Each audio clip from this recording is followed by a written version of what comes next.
This is James Holder for FLTV in association with Macklin's Gym Marbella. We're in Wembley Arena today. With me, I've got the current WBO European champion Bradley Skeete. What's happening, Brad? All good, Jay. Good. All good. Good. First and foremost, talk to me a little bit about the fight. Looked like you hurt your hand off early stages of the fight, and if your opponent brought it as a more eating jab for most of the match. Yeah. Can you talk to me about it? A very tough opponent in 31 fights, never been stopped, so mixed at good level. I come out and that was the key, just to bust him up with my jab, and that was happening through a few right hands, and my right knuckle was just a bit swollen, and so it was a bit like, didn't really want to let it go, so I just thought my jab was working, so just stick on my jab and then bust him up, get him to the middle rounds, and then start letting it go a bit more.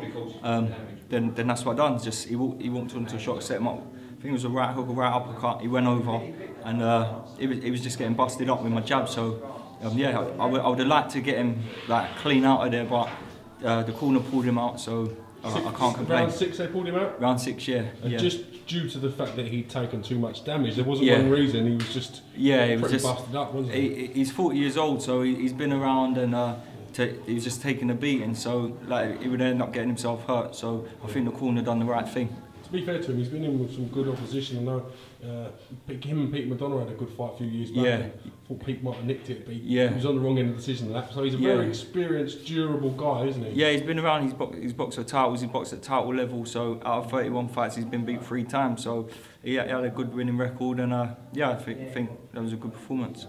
How far do you think you are from chasing the top welterweights in the UK at this moment in time? Yeah, I still think I'm a while away. Like we spoke a few months ago, didn't we? We had that chat, and I was saying take Amir Khan and Kell Brook out of the equation. They're world level. They're up there. I had a close fight with Frankie Gavin. He's obviously up there, and then it's me. It's me. I'm there. I think I take them out of the equation. I think I'm the best welterweight in the country, so it's time I prove it and start boxing them other domestic guys coming through. I want the fight, so I'm sure they can happen. Frank said they can happen, so it's what comes. If bigger and better things come, they come.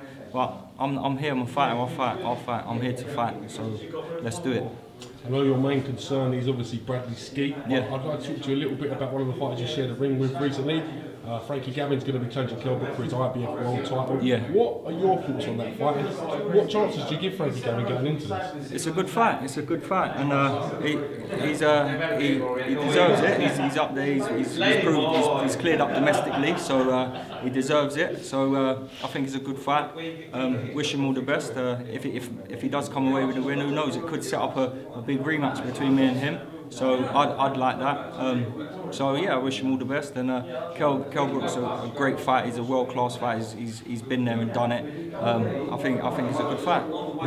I mean, credit to yourself for the way you conduct yourself, the way you go about your work. Said one of the nicest guys in boxing, and you've sort of developed that spitefulness and that ruthless streak that we've seen quite recently in the ring, which is good to see from a fan's point of view. It's all coming together, Jay.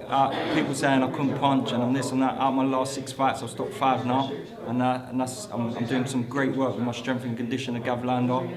Like we say, we spoke about before, and it's just all coming together, mate. I'm looking forward to finishing this year on a high. What are your targets for this year? Were there any goals or anything that you and your team have set for this year? I want that British title. Like I say, that's what. When I turn pro, you set your eyes on that. That's the belt you want. But like I say, if bigger and better things can come, then why not chase them and get them and get them bigger and better titles? But that's what I want. I want to be the British champion and win that belt outright. So that's what I'm ready for. So that's what I want. Interesting enough, we've seen Ahmed Patterson moving up in weight, so I think that officially makes you maybe Frank Warren's #1 welterweight, because obviously there's a bit of rivalry between you and Ahmed. That fight hasn't happened. He's moved up in weight, so I think technically that makes you Frank Warren's #1. What can I say? What can I say? do you like that? Does that cheer you up? That's cheered me up. I was #1 anyway. So it's all good. Like it's all good. Like that. Nice, right. Jay. Well, listen, congratulations on the win. Thanks, Jay. I just want to say thank you to my sponsor, the King Group, still on board, still supporting me. A massive help. Ampro for supplying all my kit.